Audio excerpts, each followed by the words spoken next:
From Tally to Cali. It's time to wake up. Wake up! Warchant.com is your ultimate Seminole sports source. And this is Wake Up Warchant, presented by Vitamin Energy. The vitamins. The energy. Now here's Warchant.com's Aslan Hajavandi and Corey Clark. Wake up! It's Wake Up Warchant presented by Vitamin Energy. Coming up on today's show, the transfer portal has opened up. Florida State probably going to be active. More active than you would hope.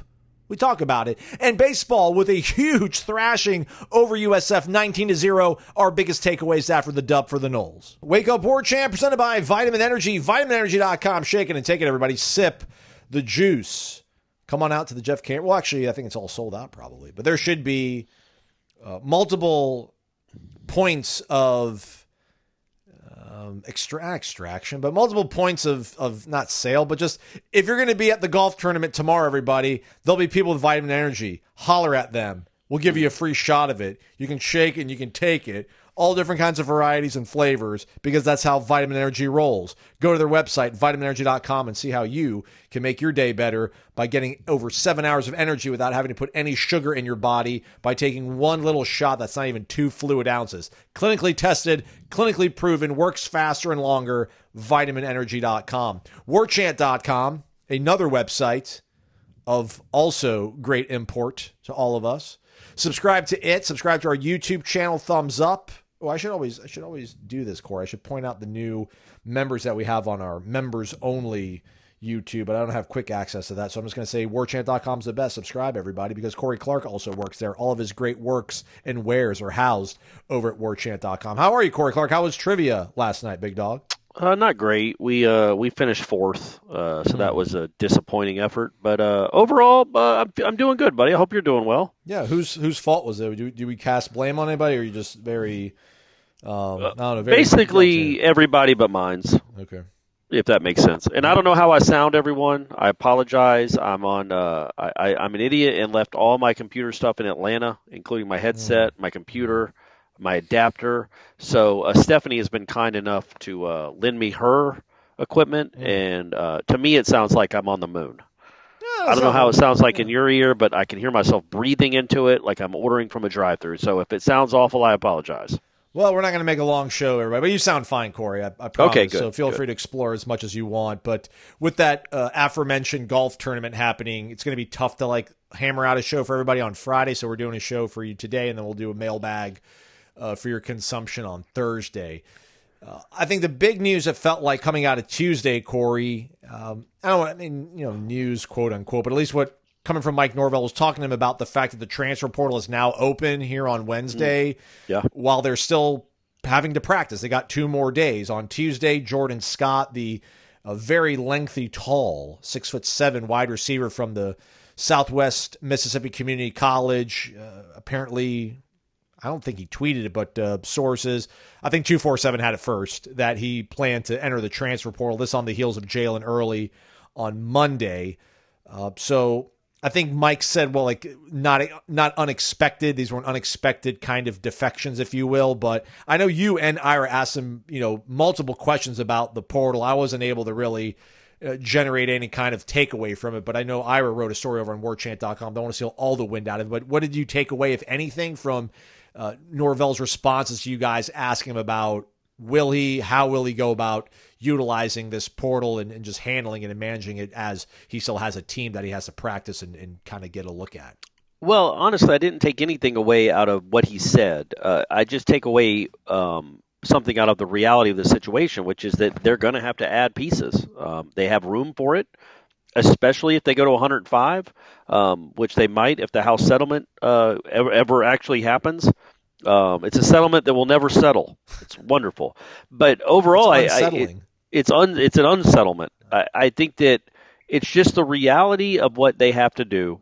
Is what's cool about this? There's not much cool at all. Why do you say that, Corey? Why do they have to? Because they lost Jalen Early and Jordan Scott. That means they have to go in and add pieces now. I think it's no, that wasn't what I was going to say. It was a ... The reality of what they have to do, meaning college football coaches in general, and this is what I was getting to where I say it's cool, is that they use spring as an audition. It's a tryout. You get it out. You get an opportunity, especially with two new coordinators, to come in, look at what you have, what pieces you have. You get to not only see them, I don't know, in tour of duty, if that means anything to you, but you get to see them on the grass, as Tony White likes to say. You get to see what kind of football players they are, how they fit in your scheme for 5 months. This is not film work. It's not guesswork. It's actual looking at them. And so now they have a much better idea of which of these guys that Mike Norvell brought in before they got here. Many of them, not all, some of the transfers they had a hand in, obviously, but 80% of the roster they didn't. Do they fit? Can they play for them? Do they want them? Now they know, right? Now they know. So that is actually a benefit if I'm going to be silver linings guy. When you're trying to come off a horrible season and you're bringing in new coordinators, they don't have to coach the guys you leave for them. They can say, no, we don't want you. Go somewhere else. We're going to go get other people that fit our system better. So that's what I think is the reality of the situation starting today. Is I don't know if it's going to be 3 guys, 5 guys, 7 guys, 1 guy. Florida State is going to go get some other pieces, and you just wonder how many they are. But it's a luxury to have, right? That you get to see firsthand. Gus Malzahn gets to know firsthand what he needs. Absolutely, he's not guessing. What does he need to make this offense competitive? Same thing with Tony White. He gets to see it firsthand now because he's watched everything he has for the last 5 weeks, and there is free agency coming now, and so. They have a chance not only to realize who can't play for them, but also to realize this is a position we need to stock up on.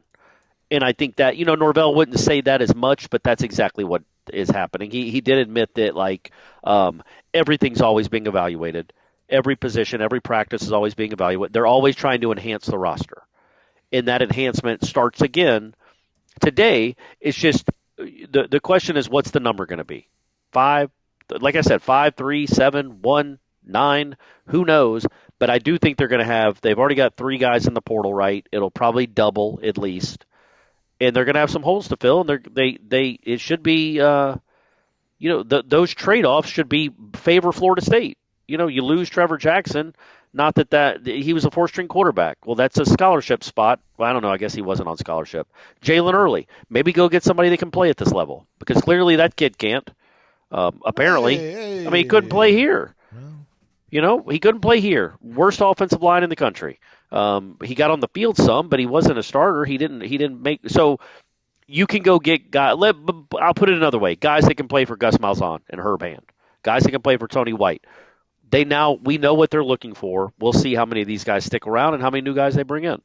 But the spring practice is cool in that sense, right? I guess, man, but it just. You went 2-10, you don't have time to figure this all out on the fly. And listen, Jordan Scott's a guy that they recruited. Obviously, Jalen Early's a guy they recruited well before these coordinators showed up. But Jordan Scott's a guy that they got on Thanksgiving Day. Shout out poor Michael Langston having to record a video talking about this kid and doesn't even play one single snap here. Yeah.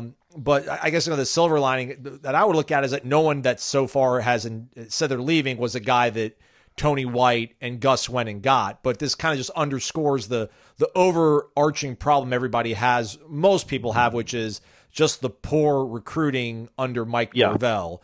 And, I think I mentioned on this show, I know Michael Langston and I talked about it, and it's being hyperbolic here, but I'm just I think, and I said this back in either December or January, I spent 30 minutes trying to find the video and I couldn't find it, but I swear to you all, I said this. I'm just this Jordan Scott recruitment to me is going to be the bellwether of what this team's going to end up being, because either Mike's got his groove back and he's back to finding diamonds in the rough that we are duh, why didn't anybody else think that this guy was going to be awesome? See Trey Benson, see Johnny Wilson, or it's going to be one of these things where you're just grasping desperately at anything, hoping it gives you some kind of spark.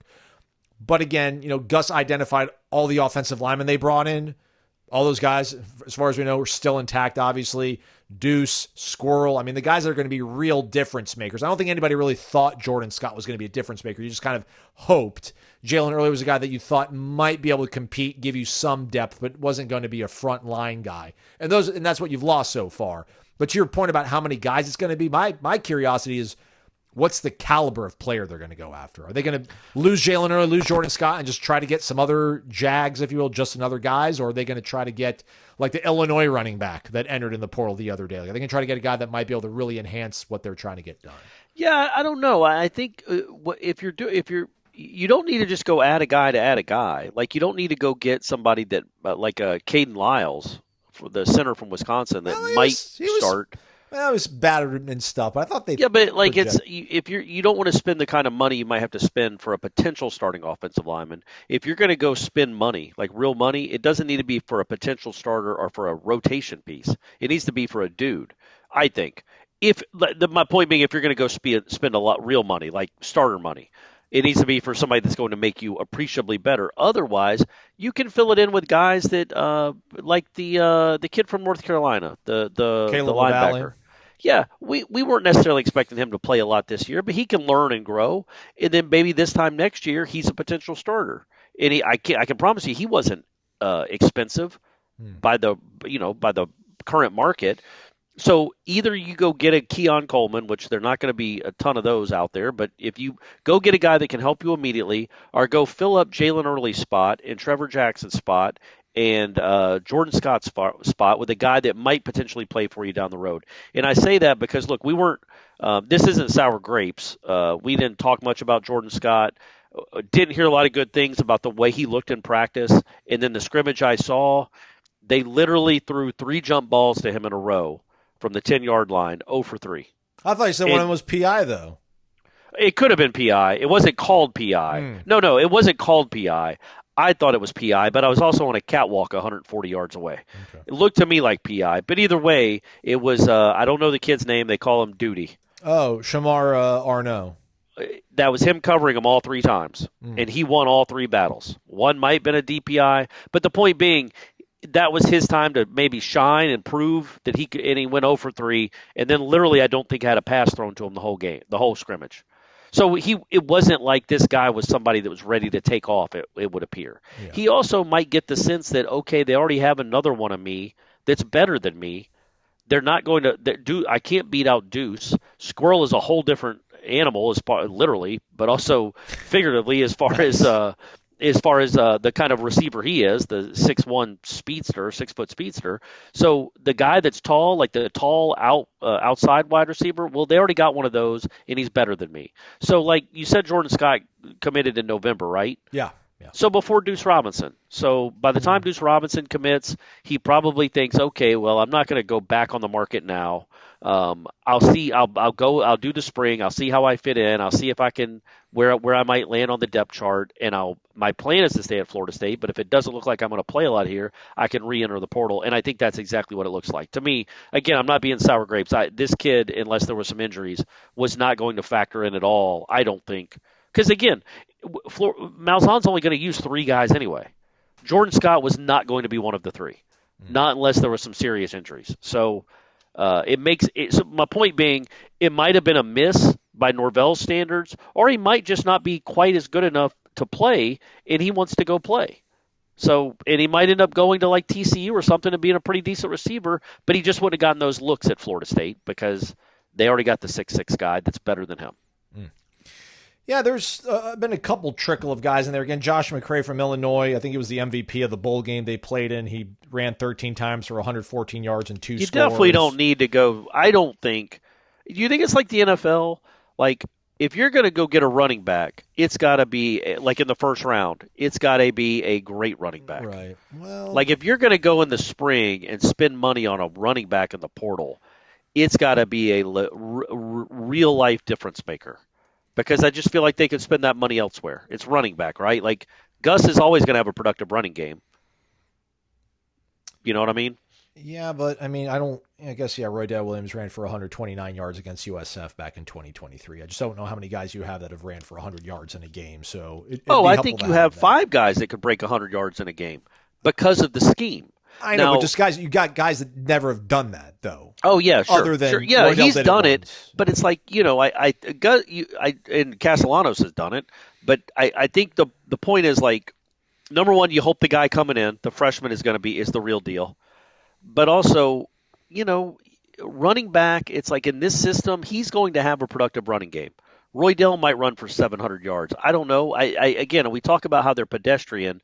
Is the Illinois kid the difference in 2 wins, a win, Like, is he a kid? Like, I think Gus's offense is going to scheme it up enough that you're going to have a lot of big runs anyway. Is this a kid that can turn 13 into 50? A 13-yard gain into a 50-yard gain? I don't know, but those are the questions you got to ask yourself when you're building a roster, because it's like you don't have an infinite amount of money. So you could go get an Illinois running back, spend a lot of money, and then you have to go get your fourth choice at defensive tackle or your fifth choice at defensive end. You know, I'm not so much advocating getting that player. I was just talking about the caliber of player that's out there. There's also the wide receiver. Oh, I got you. I'm sorry. There's the receiver Treber Pena from Syracuse that had, I think, like 900 yards last year, but Miami and Texas Tech apparently are the favorites. He had 941 yards, receiving 9 touchdowns last year. Again, in the portal for Syracuse. Wow, yeah, that's a good year. Well, because I think our guy Aronde Gatson Jr. I think he was hurt most of the year. Or maybe it was the year before he got hurt. But yeah, I mean, there's a slow trickle of players in there to where it's pretty incredible to see some of these guys that are hopping in there. So I do think there's going to be some difference makers, and that's who they have to go after, because again, Norvell was, we wish them all the best and we'll help them in their next journey or whatever. So obviously these aren't catastrophic losses, but you don't have to replace what you just lost with what don't replace equal value. Like, they need to go out. It feels like wherever they thought they were going to be after this spring, I'm sure they're wanting more. So it's going to be interesting to see how many swings they're going to take, like big time swings, like big time hacks. And don't you think that goes for every college football team in America? Like, I don't know that there's one that wraps up spring practice as like, yep, we're all set, feel great about everything. Right. So the point being that, like, Florida State isn't any different than anybody else in that department. Everybody's looking to add. And as Norvell said, enhance the roster. I just think it's so beneficial this year in particular, before they get rid of the spring window, which they probably will. I think by 2 years from now, there's only going to be one window you can transfer in. But before they get rid of this one or the one in December, but it'll probably be this one, take advantage of getting your coordinators to see these things in person. Like, Tony White now knows, okay, can Lamont Green Jr. play? He's no longer with the program. How about Aaron Hester? Name some Omar Graham. Whoever you want to say. Shaheem Brown. I'll just name people. I'll say Blake Nicholson. Don't say Omar Graham. Say Blake Nicholson. Any of them. Yeah. Like, he might think Omar Graham can't play. Or he might be 100% convinced Omar Graham is going to be a star. No, don't go get a linebacker. That guy can play for me. He's going to be a star in my system. Blake Nicholson might be. Cryer. Or maybe Cryer not so much. Or maybe Nicholson not. You know what I mean? Like, he knows now exactly what kind of help he needs or doesn't need at certain positions. Like, coming into January, he had no idea. He was going blind. He was watching game film, horrible game film. Now he's gotten to practice with these guys for 6 weeks. He's gotten to watch how they absorb the scheme, absorb film work, absorb the meeting room, how seriously they take it, how hard they practice. And he knows the guys that are his guys that can do it and guys that can't. And that is a benefit. Like, that's what I was trying to say. The silver lining of it is there is a benefit that the portal's awful. Nobody, not that the portal's awful. Unlimited transfers is a joke. It's horrible. It's ruining the sport.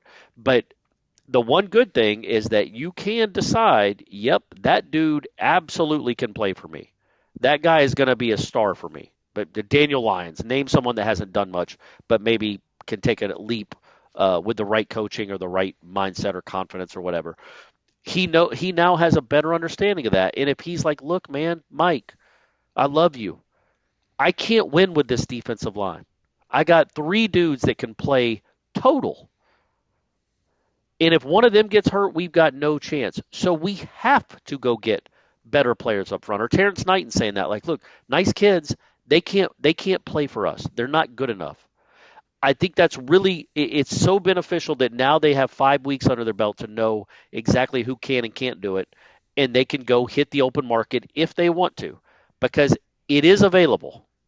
Do they have the money, though, do we think? Because looking at, I didn't see anything from Battle's End with Jordan Scott's name on it, but there was a tweet from 2024 before the season started where they said that they were thrilled to announce the addition of Jalen early. So I don't know, maybe he didn't get renewed for this past season, but that's obviously a guy that they did have. So I guess maybe that opens up some money, but I don't. Does it I open don't money, know, or is that a guy that you gave money and he leaves and he kept the money? Right? I have no idea how any of that works. I doubt Jalen Early was breaking the bank at Florida State. I would say this: look, man, you for the right player, you will go find money. Oh, you just will, and they'll have money. They'll have enough money to go get some difference makers. Yeah, for a Keon, but like, is there a Keon out there? And then the reason you not, went for not Keon yet, is but because you there had might everybody. be. I mean, the portal opens up today, so we have no idea who's going in. And theoretically, they're all open. They're all free agents. But here's the thing: do you love Florida State enough that you're going to cut that kind of check so they can win 9 games this year as opposed to 7? Right? There's got to be somebody listening to this program that is a super wealthy gazillionaire that wants to win so badly, they will go get Ryan Williams from Alabama. I was talking about this on Headlines.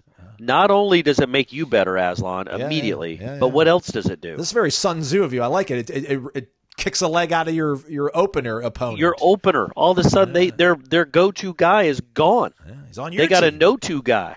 He's not there anymore. And so it works on both levels. Like that's the reality. That's what's so stupid about this sport right now.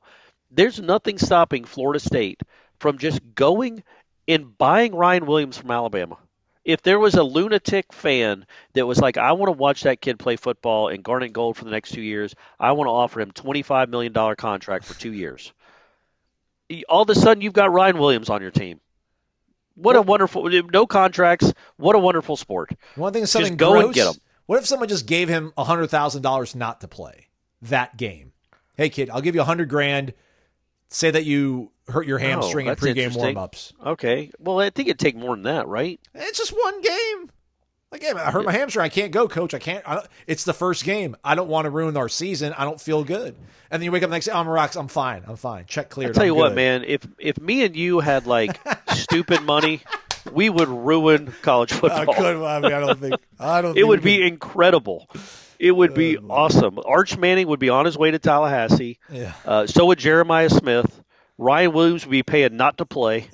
I mean, it would just be pure chaos. It would be more chaotic than it is now. But I think it's going to be really interesting because they're not going to stand pat because nobody's going to stand pat. They'll get at least a couple of guys, and they've had good luck, good history with spring portal guys. Yeah. Gibbons, Turrentine, obviously Keon. They've had some big time, I think, but they've had big time additions after spring practice, and it just I think more than ever. I keep coming back to this. I know I'm beating this dead horse to death, but these coordinators getting to look at what they have and now having such a firmer grasp or a more firm grasp of what they have and what they don't have and being able to adjust. And also some of these guys just might not be able to play in a 3-3-5. Like they might have been a better fit in Adam Fuller's system than in Tony White's system. So through no faults of their own, they just don't quite fit. So go get a better fit. I mean, we're going to find out here in the next probably 48 to 72 hours, but I wonder if we need to start wondering about who we've spoke to this spring and who we have not spoke to this spring. To maybe think like those guys aren't going to be part of the solution, if you will. Yeah, maybe. But we'll see. I'm really interested. If we had to guess, right, I think we're at least another receiver will go, would be my thought. Just because, again, they didn't come here to play for Gus. They didn't come to block. They didn't come to have blocking be such an important part of their skill set either. Yeah. Well, and not even that much is like, that he's only going to throw to 2 or 3 guys.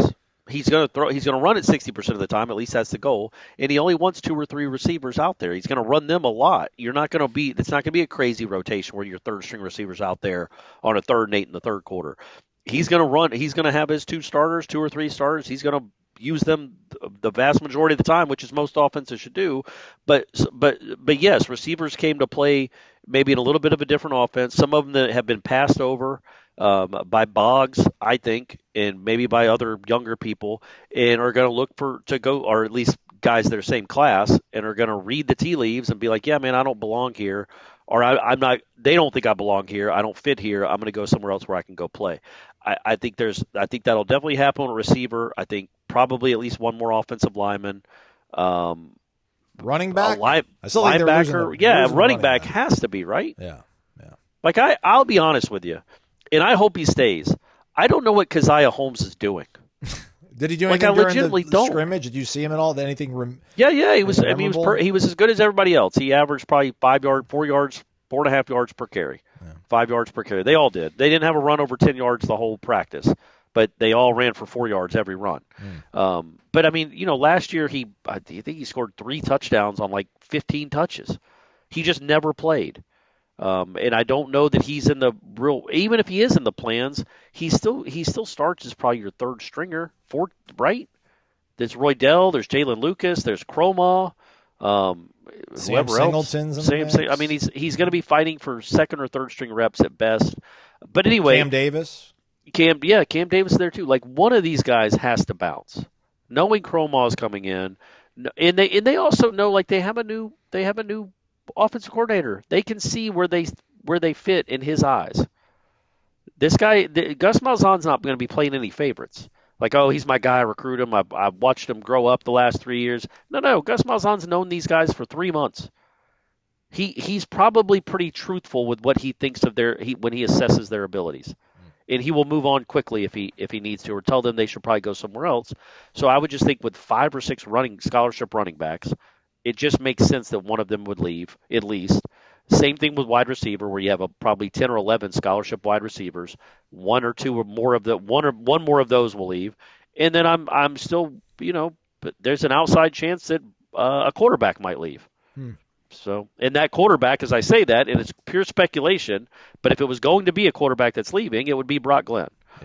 In my opinion. So I don't know how Kevin Sperry could leave. They think the world of him, and he gets to play. At least the scrimmage I saw, he took a ton of snaps. So Brock Glenn wouldn't surprise me either. But they're going to lose some guys, and some of it is going to be addition by subtraction. Not saying Brock Glenn fits that category, but you kind of want to get rid of all the scabs from last year. Well, man. then what? You had that time after the season when the portal opened the first time, brother. I'm with you, but at the same time, I'm not with you on that. Like, there's no reason to have guys on this roster that have been in the program for 2 or 3 years. Like, this is the last stand. This was Waterloo. Like, after them being through the motions of 2-10, like, that wasn't enough to process guys in December of 2024. You're like, I'll give you one more. No, man, there shouldn't have been any more shots left for anybody. Well, right, but maybe you gave him one more shot. Maybe you gave him one more shot with a different coach to see if that flipped the switch or something. And I'm not speaking of anyone in particular here. Like, literally, I'm not. There's no one specifically I'm even thinking of. But there are guys on this roster that maybe got their one last chance. Maybe they didn't get along with the coordinator before them. Maybe they thought that position coach didn't treat them fairly. They got a new position coach. They're still not doing it. Well, now you know for sure. And I'm not saying, like, I don't want it to sound like get rid of them, like, as if they're horrible people or they bring down the program with their attitudes. It's just like some of them aren't good enough. And you can't process them all in a month. Well, now you have another spring. They get to see again where they stand on the depth chart, where they stack up on the depth chart with a whole new coaching staff, essentially. And if they're still not in position to make any difference, you'd think you'd start moving on.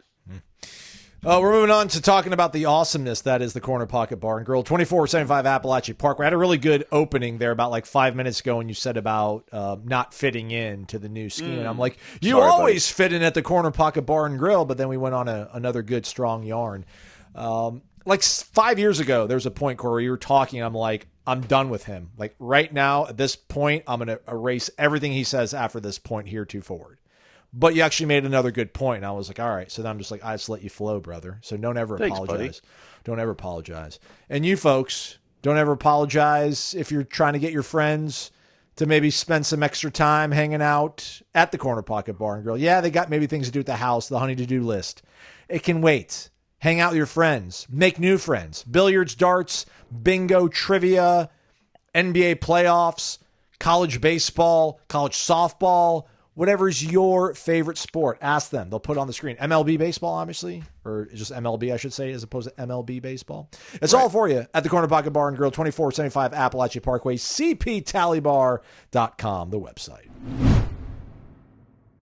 It's Wake Up Warchant, presented by Vitamin Energy, vitaminenergy.com. Shake it and take it.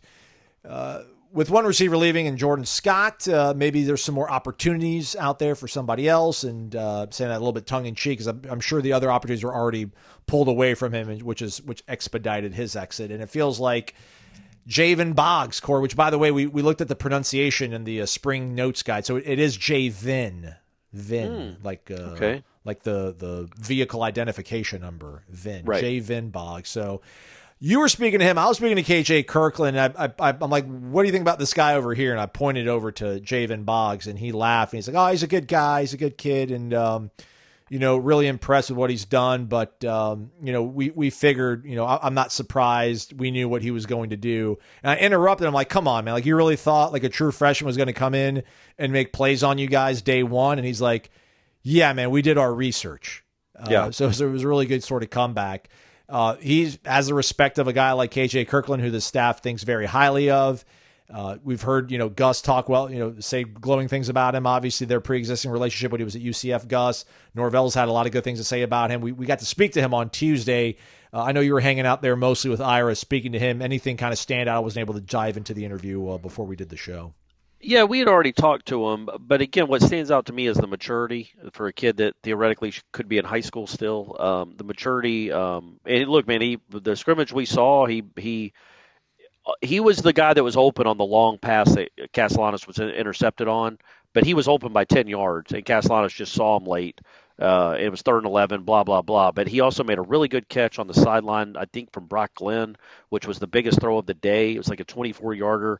And then you hear the way he looks in practice, not just those scrimmage plays, but what he's doing in practice. It's like, man, he might just be one of those guys that just comes in ready-made, maybe not a superstar, but like maybe this isn't the right person to compare him to, but like Ron Dugans. Ooh. Like Dugans, he played with Peter Warwick and Lavernius Coles, Marvin Menace. He was never the star, but he was solid his whole time and was good from the beginning. He didn't make a ton of plays from the beginning. He ended up catching 2 touchdowns in a national championship game, but he was a solid dude, like a solid player with no like incredible trait. But he always had a knack for getting open. He made all the catches, all the tough ones. He scored some big touchdowns. Maybe that's Jayvan Boggs' ceiling. But that's still a good – like, I don't know if his ceiling is Rashad Green or Ron Dugans or I don't know, Josh Geary's. I don't know what his ceiling is. We haven't seen him. But sorry, Josh. I didn't mean to the transfer portal would have been great for somebody like Josh Geary's, right? Yeah. Okay, I'm not going to play here. They're not going to play me here. I can go somewhere else. But we don't know what his ceiling is or what his floor is, but it just seems to me to be one of those consummate dudes that's always going to be in there, always going to be a part of the offense. He's not going to have 12 for 180 every game. But you'll look up. I just get this feeling from him, man, and I think it could start this year that you'll go at the end of the game and look at the box score, and you'll be like, wait, Boggs had 6 for 96. Okay, 6 for 90. Oh, and he had that touchdown. Like I just think I don't know why. I just get the feeling from him that it's not number one the way I saw him play in the scrimmage, but then the way people talk about him and the way he carries himself, he expects to play a lot. He also expects to be open all the time. And I just think he might be one of those guys that has a knack, even though he's not the fastest. He's probably not the quickest. He's not the biggest, but he might be one of those guys that just always finds a way to get open and make the catch. Most of that is what he did in high school. Those are crazy numbers. But then the way he carries himself, right? Doesn't he? He just carries himself with a confidence and an assuredness that I don't think is all that normal for a guy playing that position at that age. Yeah, it's exciting. It'd be nice. Why not us to finally have a true freshman show up and make an impact? So he seems to be the best candidate for it right now. We'll see how Cromwell fares when he arrives on campus. Felt silly in hindsight. I wasn't trying to cause any panic in the kingdom of Link Jarrett, I promise. Big fan of Link Jarrett. Florida State responded nicely, obviously, last week after dropping to Florida with that sweep over Virginia Tech. They hosted South Florida last night, Corey. Put a crooked number up on the first inning, the number 7, and then followed that up with 12 more runs over the next 6 innings of play. I thought they scored 8 in the first inning. Nope, 7. I got that wrong in the game story. I hope Ira switched it. They got 8 in the 5th, though. Oh, yeah. So 8 is not a crooked number. Correct, yeah. Like, get back out there, guys. Yeah, it's a bunch of circles. Yeah, so 19-0 win over South Florida, who might not be the South Florida of a few years ago that took Florida to the brink. Did they actually beat Florida in a regional, or did they just take them to the brink? It's hard to remember, man. It is I hard to don't know. remember. It definitely took him to the brink either way. Maybe won it. We're not sure. So the Noles hammer out 20 hits. I think Cal Fisher, people are saying he absolutely blistered one. Yeah. I didn't get to see it, but he had 4 RBIs on the night. Lodis had 3. I mean, good Lord. Farrow had 2. Chase Williams had 2. Noah Sheffield had 2. I saw him ground into a ground ball that got a run across, but I guess he had another one there too. So I don't know. The bigger development, obviously, this offense hammering out 20 hits. A guy like Cal Fisher seems like he's put together like a pretty good April here. He's now batting 300. Max is now over 322. He was 2 for 3. Peyton Manka gave you 4 innings of scoreless baseball, 2 hits, didn't walk anybody. Ben Barrett came in and struck out the side into 2 innings of work that he had. And I'll be honest, Ben Barrett's a guy I totally threw the towel in on after the way he performed in South Bend. But, man, he's just so intriguing of, like, what it can be if it all comes together. And Lynx believed in this kid for a long time. So I don't know if it's just this offensive barrage makes you feel good or the fact that, like, hey, maybe you actually have a weekend guy and maybe you have another candidate to throw into the bullpen carousel that includes the guys that did good last week, like Abraham and Peyton Prescott. And who else? Who's the other guy that finished out a game? Joe Charles. Yeah. So 19-0, Corey. Good stuff. Yeah, it is. I don't know what you take away offensively, and I'm not trying to kill the kid, but I watched the first inning of that game, and the kid that was starting at South Florida, for South Florida, I don't know what his numbers were coming in. Maybe it was just a bad day. But I say this knowing that on Brady's varsity team, they have one of the best sophomores in America. But this kid would have been the number 2 or number 3 starter on Brady's high school team. There was nothing. He was throwing 88. Every ball they hit was over 100 miles an hour. The only out he recorded was a Miles Bailey line drive slash to left field at 105 miles an hour. Harrelson leads off with a triple. Lodis follows with a double. Max Williams walks. Really good at bat by Max. By the way, that's what I want to talk about. So Max Williams is one of the best hitters in America when he's not trying to hit the ball to the 10th. And he'll allow himself to be walked. So he got down 1-2. He took a wild swing because he always seems to have one of those in a game. And I'm judging him by a very high bar, by the way. I know he's had a good year already. But it could be so much more if he would do what he did on Tuesday, which is one of at least his second hit, I think it was his second hit, was a line drive double down the left field line. Going the other way, knowing that he has so much power and pop that he doesn't have to yank to hit the ball a million miles and to get base hits, but also willing to take a walk, like not swinging at something at his chest because he wants to hit so bad that he won't pass the baton. So him doing that, that was really good to see. If he could be that guy, it changes everything, especially if Bailey and Fisher and these guys start hitting the ball or continue to hit the ball, I guess. But yeah, so that was good to see, man. Like, I think that out of their 20 hits, 16 were singles. That's fine. They were all hit hard, most of them. And it's just, I think the bigger deal in a 19-0. The point I brought up about that pitcher for South Florida is you're going to have games where your offense just explodes, and that was awesome. It's good that you won 19-0. It's good you scored 19 runs, but I was much more impressed and concerned with the 2 guys you mentioned on the mound, Peyton Manka or Manka. Is it Manka or Manka? Manka. All right, we'll go with Manka and Ben Barrett. Ben Barrett got that save. I think it was maybe 2 Tuesdays ago where he had to come in and get the last out against JU. And then I don't know if he's pitched since then. Maybe did he pitch against Wake? I don't remember. I think maybe that was before Wake. So yes, I'm sure he did pitch against Wake and it didn't go well. But for him to then go pitch 2 innings and strike out the side each time, it's like, yeah, man. That's the electricity we were supposed to be getting all year. Maybe even in a 19-0 game where he takes over and they're already up double digits. If he can go and dominate like that, what can that do? What will he look like if he gets the call on Saturday? Will we see anything? Because that's the next step, right? He's had a couple nice moments on Tuesdays. Can he have a nice moment on the weekend when it really matters? Yeah. But you get there, you get your chance to do that by looking like he did on Tuesday.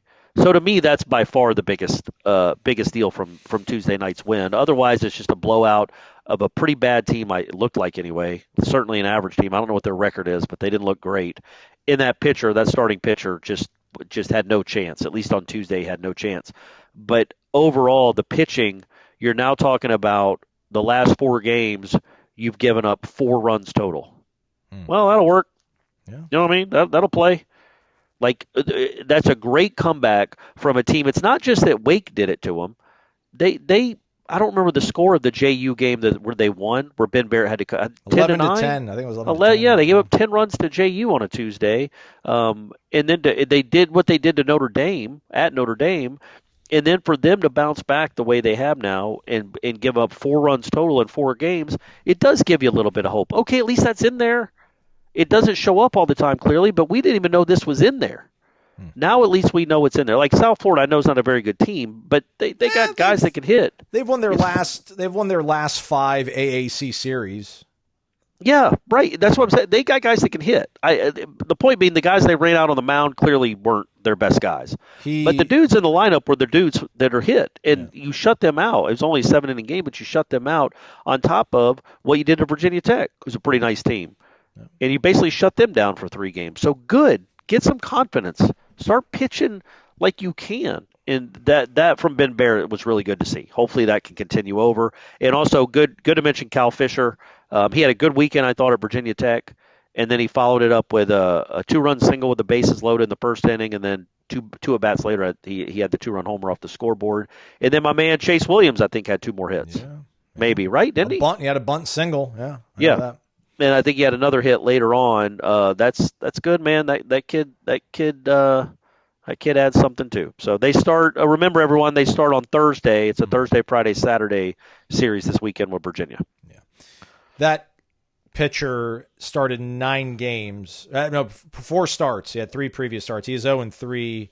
He's got a 9 ERA. He's allowed 25 hits in 21 innings. This includes the barrage in Tallahassee on Tuesday night. Okay, so it wasn't. Golly, so he must have had pretty decent numbers before that, because he gave up 5 runs in a third of an inning. Yeah.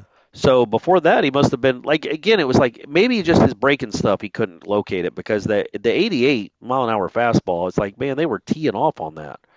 It's kind of like Vellini, right? I'm not comparing him to Vellini as the talent or the caliber, but the one time Vellini got rolled was against Wake, and it was when he couldn't locate his secondary stuff at all. Mm-hmm. And if Vellini throws 91, but in this day and age, throwing 91, if they know what's coming, it's nothing. They're going to smash it, and they did. And that kid he got smashed. I felt bad for him. You do that. So you see those sometimes, man, these kids it was probably a cool moment. He gets to pitch in Tallahassee. He gets to start against the Noles, gets to prove to his team and his coaches that he should be more of a factor on the pitching staff, and then he doesn't even get 2 outs. Well, what are you going to do? You could tell I'm a baseball dad at heart. Yeah. You know what I mean? I feel bad for the kids when they don't do well. But feel great for Cal Fisher and Alex Lodice, man. That's exciting stuff. All right, that's a wrap for us. We're going to do the mailbag show for you folks tomorrow on Thursday, so jump into the thread over on warchant.com. It's already percolating with several, so I might need to pull the e-brake on this thing and slow these ponies down. But we'll do another one of those shows, and that'll be probably it for us this week. But again, Florida State will be practicing on Thursday, scrimmaging on Saturday. We'll get to speak with coaches after the scrimmage on Saturday. We'll get players in Norvell on Thursday. Check out all the stuff from the Booster Tour event from Monday with Luke Laux and Tony White, and Gus Malzahn, and John Papuchis. That's up. Jeff Cameron show. Did they already do their giving show, or is that today? I have no idea. I don't pay attention to that show. Oh, well. Who cares about those guys, right? You going to be good for golf on Thursday? You going to be good?